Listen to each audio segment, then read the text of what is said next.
எந்த கட்சி ஆட்சிக்கு வந்தாலும் திருநங்கைகளுக்கு கல்வி, அதுக்கப்புறமா சொந்த தொழில் தொடங்குறதுக்கான நடவடிக்கை எடுத்தாதான் திருநங்கைகளுடைய வாழ்வாதாரமே மாறும் அப்படின்னு அப்சரா ரெட்டி அவர்கள் பேசினது சமூக வலைத்தளங்கள்ல வைரலா பரவிட்டு இருக்கு.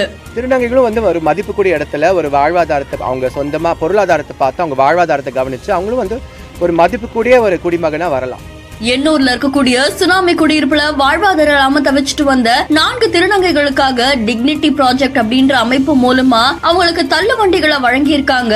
இது பலரையுமே நிகழ்ச்சியில ஆழ்த்தியிருக்கு. அதை தொடர்ந்து அதுல உணவுப் பொருட்களை விற்பனை செய்யற விதமா அந்த கடையில சமையல் பாத்திரங்கள் வச்சு பல பொருட்களையும் கொடுத்திருக்காங்க. இதை வழங்குறதுக்காக அப்சரா ரெட்டி அவர்கள் வந்திருக்காங்க.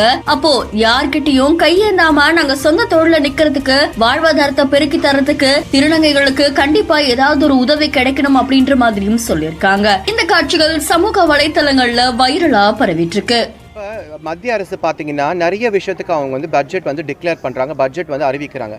திருநங்கைகள் திருநங்கை மசோதா பாத்தீங்கன்னாலே அது ரொம்ப கான்ட்ரவர்ஷியலான மசோதா.